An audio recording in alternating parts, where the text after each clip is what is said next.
Dear students, इसी परीक्षा channel में एक बार फिर आप लोगों का बहुत बहुत स्वागत है। और डेली की तरह हम अपनी क्लासेस स्टार्ट करते हैं। ठीक है, तो आज का जो हमारा टॉपिक है ये वही चलेगा कि महत्तम समापवर्तक और लघुत्तम समापवर्तक। मैं आप लोगों को बिल्कुल जीरो लेवल से लेकर के ऊपर तक, मतलब इससे रिलेटेड किस टाइप के क्वेश्चंस परीक्षा में पूछे जा सकते हैं, हर प्रकार के। ठीक है, पूरा डिटेल में थोड़ा थोड़ा करके मैं बता रहा हूँ। ठीक है, पूरा चैप्टर वाइज चैप्टर रहेगा ये। तो आज का वही है अपना महत्तम समापवर्तक और लघुत्तम समापवर्तक से रिलेटेड क्वेश्चन है, देखते हैं। तो फर्स्ट क्वेश्चन हमको दिया गया है यहाँ पर, दो संख्याओं का लघुत्तम समापवर्तक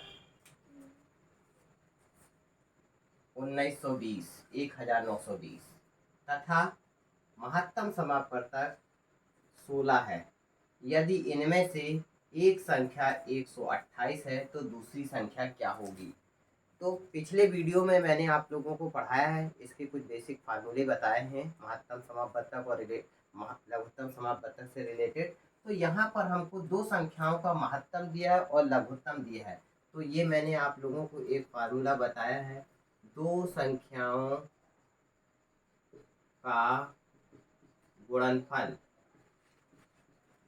बराबर उनका लघुत्तम समापवर्तक और गुणित उनका महत्तम समापवर्तक। यदि हमारे पास दो संख्याएं a और b दी गई हैं तो उनका जो गुणनफल है वो उनके एलसीएम, मतलब कि लघुत्तम समापवर्तक किनके, दोनों संख्याओं ए बी के एलसीएम और ए बी के एचसीएफ के गुणनफल के बराबर होता है। ए बी दो संख्याएं हो गई, दो संख्याओं का गुणनफल उनकी लघुत्तम समापवर्तक और महत्तम समापवर्तक के गुणनफल के बराबर होता है।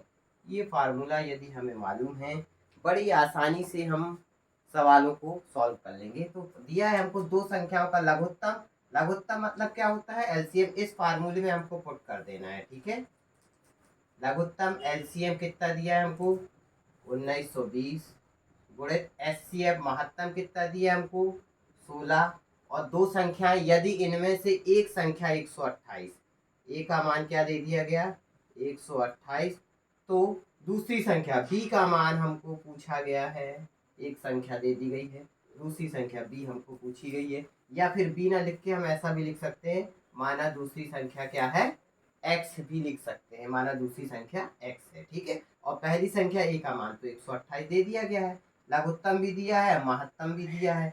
बस इस फार्मूले में मान पुट कर दिया और अब इसको बड़ी आसानी से हम हल कर सकते हैं। 128 बराबर के उस पार ले जाएंगे तो ये हो जाएगा 1920 गुणित 16 बटे 128। ये ध्यान रखना, कोई भी संख्या यदि यहाँ गुणा में होगी, जब हम बराबर के उस तरफ पक्षांतर करेंगे तो वो संख्या कहाँ चली जाएगी, भाग में चली जाएगी। ठीक है, यहाँ गुणा में है ना 128 गुणित एक्स, तो x का मान निकालेंगे, जब 128 उस तरफ जाएगा तो ये गुणा से कहाँ चला गया, भाग में, मतलब बटे में चला गया।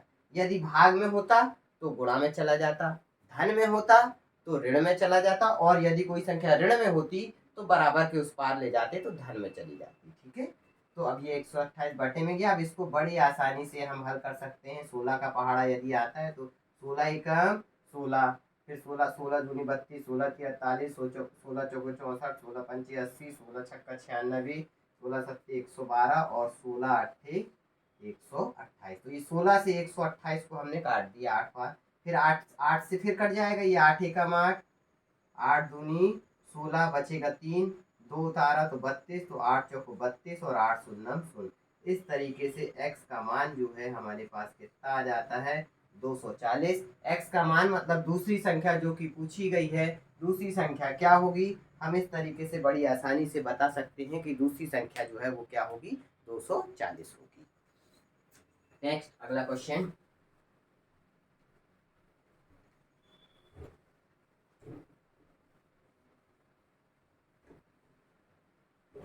अगला क्वेश्चन सेकंड क्वेश्चन है हमारे पास, वह छोटी से छोटी संख्या कौन सी है, छोटी से छोटी संख्या कौन सी है जो 8, 12, 18 और 24 में से प्रत्येक से पूर्णतः विभक्त हो जाए। ये चार संख्याएं दी गई है हमको 8, 12, 18 और 24।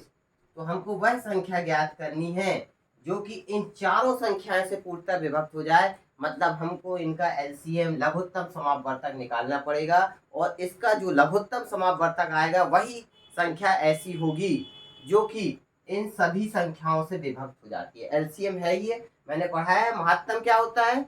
महत्तम मतलब एचसीएफ, हाईएस्ट कॉमन फैक्टर, जो उभयनिष्ठ हो, तीनों में हो ऐसा नंबर, वह बड़ी से बड़ी संख्या जो तीनों में उभयनिष्ठ हो, महत्तम समापवर्तक। और एलसीएम लोएस्ट कॉमन फैक्टर, मतलब वह छोटी से छोटी संख्या, वह छोटी से छोटी संख्या जो कि इन सभी से विभक्त हो जाए, इन सभी संख्याओं से क्या हो जाए? विभक्त हो जाए, जिसका हम एलसीएम निकाल रहे हैं, इन सभी से विभक्त हो जाए, वो क्या हो जाती है? लघुत्तम। तो हम इसका लघुत्तम निकाल लेंगे, ठीक है। तो क्या हो जाएगा लघुत्तम?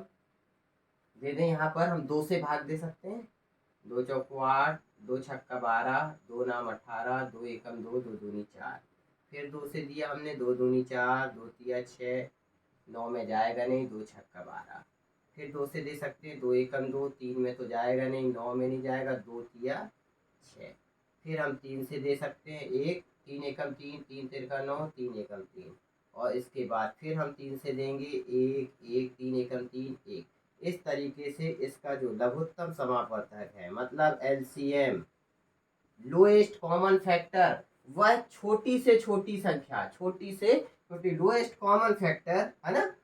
तो यहाँ पर ये जो है क्या आ जाएगा? 2 गुणित 2 गुणित 2 गुणित 3 गुणित 3, 2 दूनी 4, 4 दूनी 8, 8 तिया 24, और 24 तिया 72। इस तरीके से हमको वह छोटी से छोटी संख्या क्या मिल जाती है?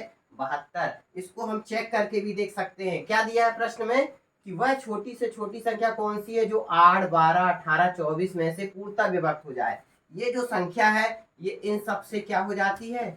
पूर्णतः विभक्त हो जाती है, पूरी तरह विभाजित हो जाती है। 8 का भाग देंगे इसमें, 8 नाम 72।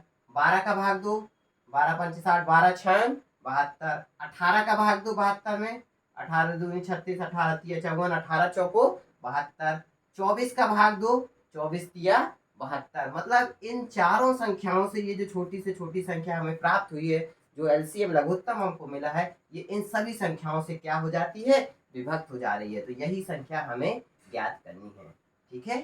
नेक्स्ट अगला क्वेश्चन, तीसरा प्रश्न, फिर वही पूछा गया, वह छोटी से छोटी संख्या कौन सी है जिसे 14, 21, 28 और 35 में से प्रत्येक से भाग देने पर, है ना, तो प्रत्येक से भाग देने पर वह पूरी तरह से विभक्त हो जाएगी, लेकिन विभक्त होने के साथ साथ प्रत्येक दशा में 5 शेष बचता है। थोड़ा सा प्रश्न को और घुमा दिया, तो हम सबसे पहले वह छोटी से छोटी संख्या ज्ञात करें, है ना, जो कि इन सभी से क्या हो जाए? विभक्त हो जाए। मतलब इसमें भी हम एलसीएम निकालेंगे। 14, 21, 28 और 35 का एलसीएम निकाला हमने। किसका भाग दे दिया?